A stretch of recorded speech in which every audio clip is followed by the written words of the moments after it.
ngesiXhosa zimbalwa ngenani.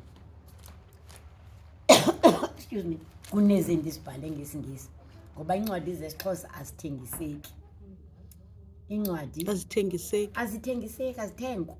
Yho, Incwadi ithi zithengwe ibe urhulumente okanye isebe lemfundo liyityumbile for isikolo. Uba ingena ngencwadi yakho esikolweni akho mntu uzayithenga. Abantu abathetha isiXhosa abafundileyo abazifundi incwadi zesiXhosa.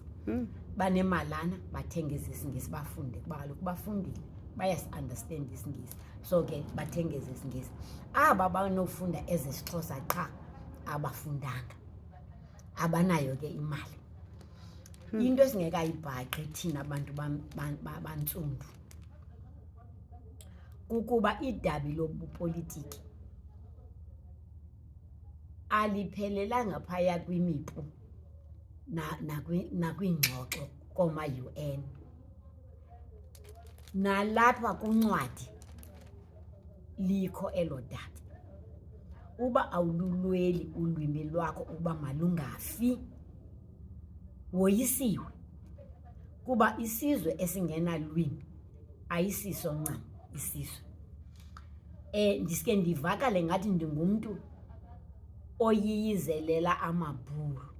Ndenza umzekelo kuphela. Umzekelo ngumzekelo noba uvela phi na. Yabona amabhulu kumlo wawo esilwela ubuzwe ikho le yolwimi. Alulwele ulwimi lawo amabhulu ukuze lungene epalamente. ISouth Africa ibe tuyetalag ngesingesi nesibhulu. Ayilwela loo nto, ayaphelela apho njengoba nathi ngoku sineelwimi ezingapha kwe10 ezi-official. Ayiphelelanga kuloo nto uba utyabe kulwimi uba lu-official, kusekusetyenzisweni ukuze ulwimi lube luyaphila. Uyabona ke amabhulu avula iivenkile zawo, avula i-printing shops nee-publishers, abashicileli nabapapashi. Apapasha kuphela iincwadi zesibhulu, zithengwa ngoobani? Ngamabhulu. Ukuze kube nanamhlanje amabhulu ambalwa ngenani, kodwa uba kukho umbhali apha eSouth Africa ophila ngobhala ngesibhulu, ngoba amabhulu ayazithenga iincwadi zawo, ayazithenga amabhulu iincwadi zawo. and nee-movies Yonke into, zeAfrikaans ziyabukelwa, zenza imali. iplay, imidlalo eqongweni. Uba kuvula umdlalo eqongweni ngowesibhulu noba ngowabantwana agcwele phaya amabhulu, noba ngumdlalo ifilimu agcwele phaa amabhulu, akadlala amabhulu ngolwimi lwabo. Nee-channel zeAfrikaans zininzi. Yonke into enesibhulu ayilwela into yoba ewe ayirongo ngokusinyanzela thina singengomabhulu uba masifunde isibhulu. Andithi loo nto yayirayithi, kodwa wona asimele isibhulu sawo. Nangoku kwii-publishers ezilapha eSouth ungagugulisha eyona inkulu yesibhulu. Njani uba ipublish enkulu eyona ithengisayo ibe yeyesibhulu, amabhulu embalwa ngenani? Sithi bantu bathetha isiZulu, isiZulu phaya ngamaZulu athengayo, hayi. AmaXhosa alandele ngamaXhosa athengayo, hayi.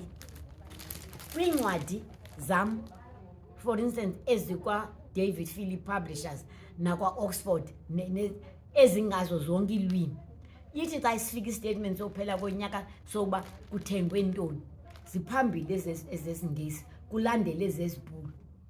Heyi ba umhlola makuze kwezabantu abamnyama, kwezesintu.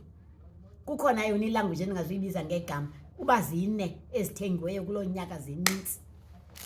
Yho, Ezethu iincwadi nkqu ezi ndingumXhosa nje, hayi ungathi amaXhosa akhetha iincwadi akabaleki phezulu amaXhosa ekuthengeni iincwadi.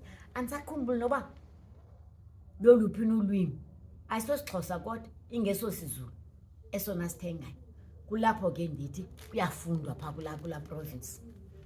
Zithengwa nje iincwadi, kuyafundwa. Kungathi kuthelekiswa i-reading nantsika i-scores, ungafika laa province ithenga iincwadi iphambili. Asiluxabisanga ulwimi lwethu thina ntu, noba sisiZulu noba sisivenda, noba sisishangane, noba sisitswana, siXhosa, sisuthu asiluxabisanga ulwimi lwethu lwesintu. Yho. Xa singaluxabisanga luyaxatyiswa ngubani?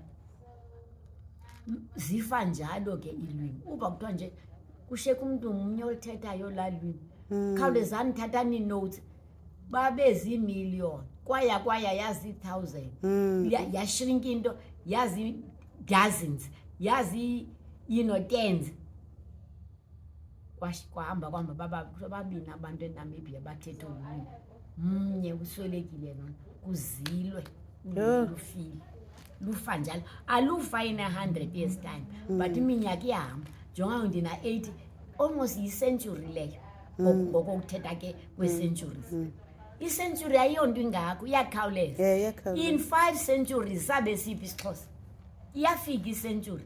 Thina abantu bazelwe ngoo-40, wayesithi umntu ozelwe ngoo-18 nto singafihli 18 nto, ngoka umama kabantu ngoka-18 nto, 1890 nto, 1880 nto. Sinjalo ngoku abantwana xa usithi ngoka-1940, yho ingathi uyimbali. Zizawudlula nezi-20, uzawufika u-21. Uthi ubuzelwe ngo-2010 ube ngoka-20 nto, kuba kaloku bazabe beko-21 nto.